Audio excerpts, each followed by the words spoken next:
Oke guys, welcome back to Daily Charting with Toshi, di mana kita akan daily chart your favorite cryptocurrencies. Oke, dalam 24 jam terakhir, cryptocurrency market lanjut lagi terkoreksi sebesar 0,82%. Dengan total market cap mencapai di 1,09 triliun US dollars. Dan kita bisa lihat untuk Bitcoin terjadi koreksi sebesar 0,53% dalam 24 jam terakhir. Sekarang trading di angka 26.327, tetapi daily closing jam 7 pagi tadi masih di atas dari 26.400-an ya. Sementara untuk Ethereum dia terkoreksi sedikit lebih kecil, hanya di 0,3% saja. Tepatnya sekarang trading di angka 1.829. Lalu untuk BNB terjadi koreksi juga lagi ya, sebesar 2,25% dan sekarang trading di angka 253,27. Sementara untuk XRP terjadi peningkatan tipis sebesar 0,43% dan sekarang trading di angka 52 sen. Untuk Cardano terjadi koreksi signifikan sebesar 10,95%. Kenapa? Apalagi kalau bukan SEC, karena Cardano salah satu token yang masuk ke dalam ini ya, bukan token, salah satu koin yang masuk ke dalam list dari kripto yang dianggap sekuritas oleh SEC ya. Jadi kita bisa lihat makin drop ya. Sementara untuk Dogecoin dia meningkat sebesar 1,67% di angka 0,068. Polygon Matic terkoreksi sebesar 10,47% di angka 69 sen, sama ini ya dengan Cardano kasusnya. Dan Solana juga sama, 11,52% di 16,51 karena sama-sama dianggap sekuritas oleh SEC ya. Jadi kurang lebih seperti itu untuk si Bitcoin dominance sendiri pun sekarang kembali meningkat lagi sebesar 0,3% pada hari ini. Sebelum kita lanjut ke Economic Calendar, kita akan dengar dulu pesan-pesan dari sponsor kita pada hari ini. Oke, today's video is brought to you by CryptoStocks. Jadi CryptoStocks ini adalah suatu services yang ada di Telegram. Mereka menyediakan berbagai macam hal, mulai dari fully automated market scanners, fully automated copy trade, liquidation zones, dan banyak hal lain. Mereka juga memberikan akses ke the best traders yang memiliki success rate lebih besar daripada 90%, which is quite good ya. Nah, tetapi yang tentunya rata-rata orang Indonesia suka adalah mereka sedang ada 1 month free trial ya. Jadi buat lo yang tertarik, ini mulai dari beginner sampai expert menurut gua bisa pertimbangkan untuk coba lihat ya. Jadi karena 1 month free trial ini berarti lu mendapatkan ini ya 49 USD secara gratis. Caranya seperti apa? Gampang banget, tinggal klik link di bawah ya yang untuk si CryptoStocks ini dan kalian akan langsung masuk ke Telegramnya, klik join ya. Setelah itu kalian akan mendapatkan berbagai macam channel yang kalian bisa follow ya. Jadi bentuknya di sini adalah seperti service channel lagi di dalamnya ya. Nah, di sini kita bisa lihat ada chat VIP, ada announcement, ada market scanners, liquidation levels, dan buat lo yang pengen follow berbagai macam trader nih, salah satu yang paling gue suka adalah Garrett Soloway. Nah, si Garrett Soloway ini dia itu seorang TA analis sebenarnya masuknya ya. Nah, yang gue suka itu dia memberikan analisa yang cenderung bisa dibilang balance ya. Ada scenario bearish maupun scenario bullishnya. Jadi nggak kayak bias ke satu scenario tertentu. Jadi kalau tembus ke sini maka masuk ke bearish. Kalau naik ke sini maka ini masuk ke bullish. I like that ya. Dan ada berbagai macam trader lain juga yang lo bisa follow. Ada seperti di sini ada Bob Lucas dan seterusnya. Ya, sekali lagi lo bisa dapatkan ini for free karena ada trial selama 1 bulan. Ya, jadi buat lo yang tertarik silahkan klik link di bawah. Oke, dan sekarang kita akan geser ke economic calendar. Dan seperti yang kita bisa di sini ya, untuk hari ini nggak ada yang terlalu penting. Ya, hanya ada bintang 2 dan bintang 1 saja. Jadi volatility-nya kemungkinan besar nggak akan terlalu ekstrim. Dan juga sama untuk besok ya. Besok juga bahkan malah nggak ada event sama sekali. Karena seperti yang kita tahu ini weekend. Weekend seringkali low volatility ya, dan juga low news dari US biasanya. Mereka ya liburan lah kasarnya ya. Lebih seringnya seperti itu ya. Oke, jadi kurang lebih seperti itu untuk minggu ini. Sudah lebih fokus ke TA. Minggu depan ya, nah ini udah mulai rame lagi nih ya. Akan keluar data CPI ya, dan ya ada banyak lagi lah, ada juga PPI dan seterusnya. Tapi lagi-lagi untuk minggu ini sudah selesai, lebih fokus ke TA ya. Oke, selanjutnya kita akan geser ke news dulu. Nah, news ini cukup mengagetkan. Kenapa? Karena ternyata ada kemungkinan bahwa Gary Gensler ini pernah menawarkan dirinya sebagai advisor di Binance ya. Wah, ini semakin apa ya? The plot thickens ya. Jangan-jangan ini adalah balas dendam Gary Gensler ke Binance. Karena kalau kita mau ngomong gitu ya, exchanger yang apa ya, yang lebih sketchy gitu ya, yang beberapa ada kasus sebelumnya pun di US malah dia tidak kejar gitu ya. Contoh, kalau kita mau ngomong sama seperti Crypto.com, dia ada permasalahan dulu ya. Atau mungkin kalau mau lebih jelas lagi ada Gemini, di mana Gemini ini earn products-nya itu sempat macet karena dia itu, aduh gue lupa, di salah satu crypto firm yang bangkrut lah ya. Kalau mau ngejar lebih ke situ kan. Nah, jangan-jangan ini adalah personal vendetta ya, atau balas dendam dari Gary Gensler sendiri ke Binance, plus ya kita tahu Binance secara dana lebih besar ya. Jadi mungkin UUD plus dendam ya. Jadi seperti kita bisa di sini ya. Menurut lawyers dari Binance, mereka menyatakan bahwa Gary Gensler ini mengoffer posisi advisor di 2019 saat dia itu masih mengajar di MIT ya. Nah, jadi lagi-lagi dia masih belum jadi chairman SEC ya, masih belum punya ini apa, masih belum punya power ya. Nah, setelah dia jadi ini chairman SEC, langsung dah itu crypto industri semua diacak-acak selama 1 tahun ke belakang ya. Dan kita tahu di awal minggu ini dia baru saja mensu Binance dan juga Coinbase ya. Ya kalau Coinbase gue juga ngerti karena memang Coinbase itu sudah cukup kesal dengan SEC ya. Buat lo yang nggak tahu kronologinya, jadi Coinbase ini sudah dari awal ya. Coinbase itu literally, aduh, itu lebih tua daripada Binance ya, Coinbase itu ya. Dan walaupun dia baru baru IPO-nya itu setelah ya bisa dibilang di inilah ya, di cycle kemarin, tapi dia sudah lama berdirinya. Dan dia dari awal sudah minta kejelasan regulasi dari SEC terus-menerus. SEC tidak menjawab, tiba-tiba main langsung disu gitu. Jadi ya udah gedek lah gitu kesannya, udah kesal itu ke si Coinbase sama SEC. Dan kita tahu juga konyolnya, Coinbase ini sudah public offering gitu loh, sudah menjadi satu exchange yang sudah memiliki saham gitu loh ya. Nah, berarti kan kalau gitu caranya gimana ini SEC gitu ya, sebagai regulator, dia sudah listing, sudah publicly listed, tapi sekarang disu karena dianggap tidak sesuai lah, gimana sih gitu ya. Jadi si Gary ini jujurnya apa ya, kayak sedikit membabi buta jujurnya kalau mau ngomong ya.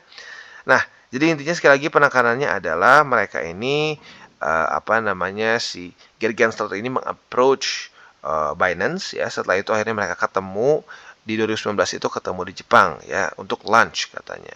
Nah, tetapi dari SEC-nya menyatakan kebalikannya.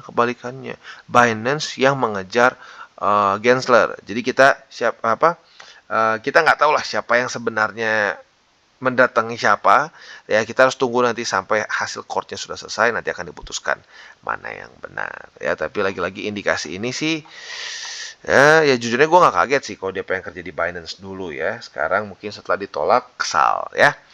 Oke, nah selanjutnya kita akan geser ke analisa di Twitter. Untuk ini kita ngomongin soal US dollars against Bitcoin. Jadi lagi-lagi ya, korelasinya adalah korelasi negatif.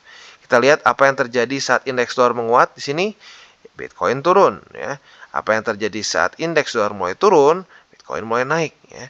Korelasinya korelasi yang makro ya, bukan hari per hari. Kadang-kadang kalau hari per hari bisa aja indeks dolar turun, Bitcoin ikutan turun gitu. Tetapi secara garis besarnya kita bisa lihat dengan jelas saat Bitcoin turun, indeks dolar naik, dan saat Bitcoin naik, indeks dolar cenderung turun ya. Nah, jadi harapannya adalah nih, kita bisa lihat di sini ya, mulai ada trend line. Semoga saja indeks dolar bisa mulai melemah lagi dan mulai bisa ke bawah lagi sini ya. Nah, itu bisa membantu Bitcoin untuk mulai tembus lagi ke atas. Semoga saja kena target utama kita, yaitu di 45 ribuan ya. Jadi kurang lebih seperti itu untuk Bitcoin.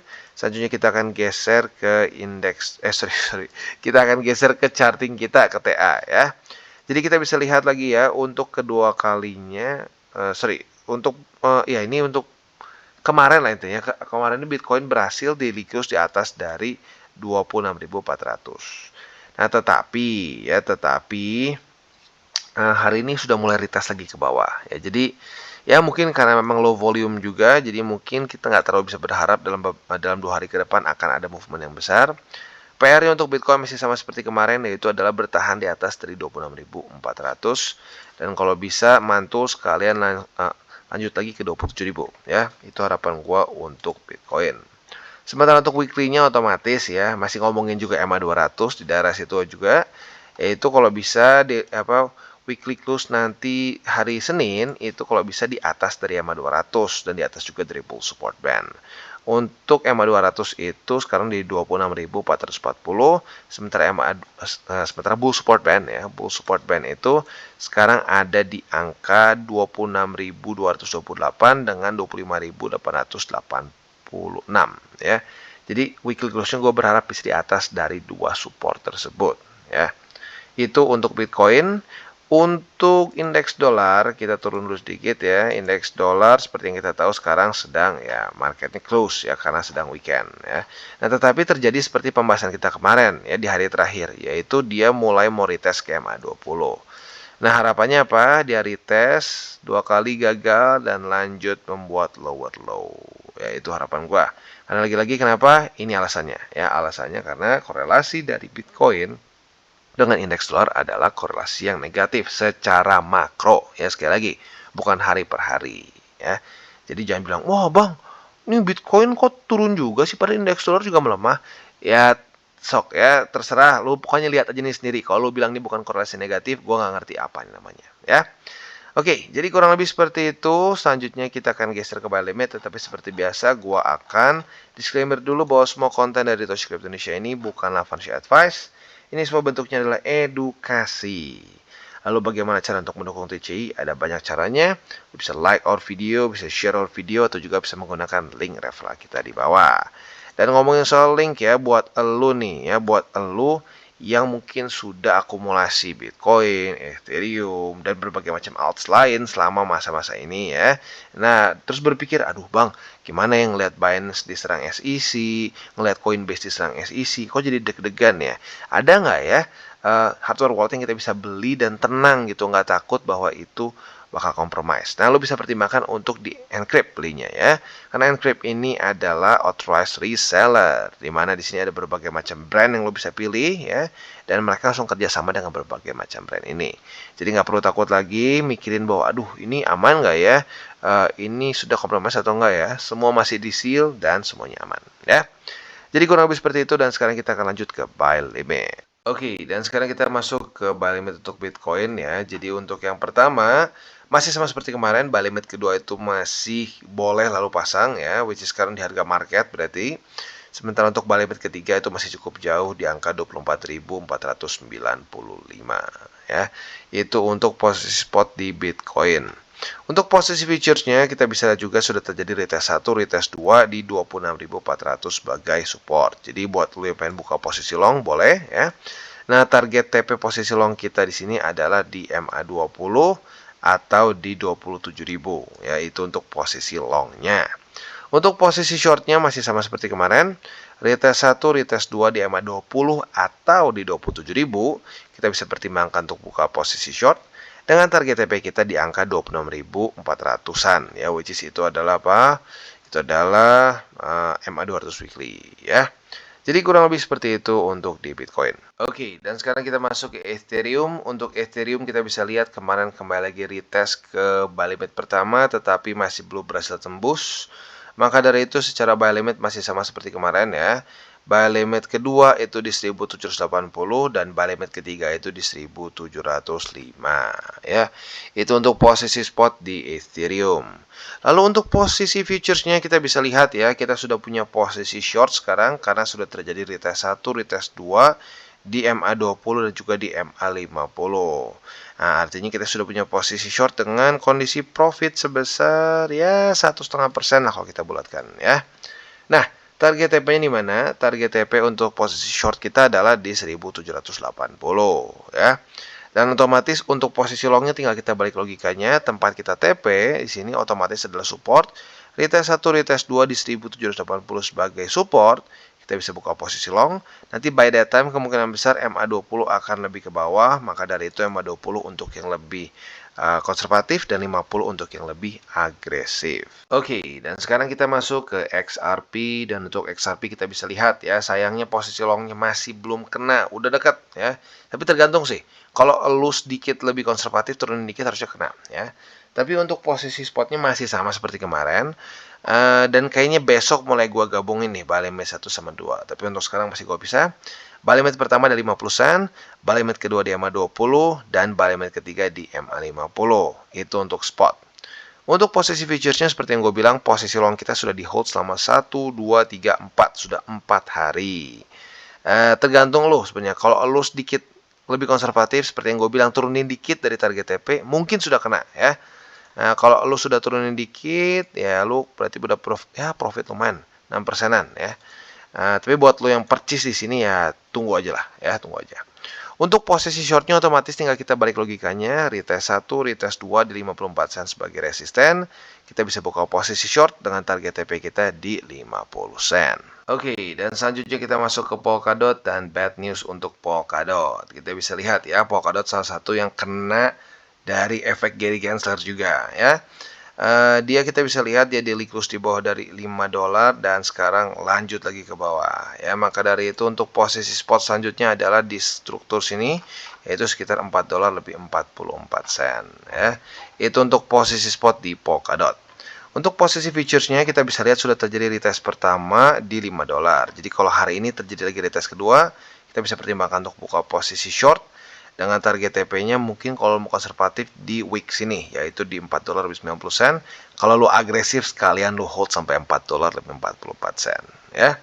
Itu untuk posisi shortnya. Untuk posisi longnya otomatis lu bisa pertimbangkan apabila kalau dia berhasil tembus ke atas ya, berhasil tembus ke atas, retest 1, retest 2 di $5 sebagai support, kita bisa buka posisi long dengan target TP kita di $5 lebih 17 sen. Oke, dan sekarang kita ke BNB.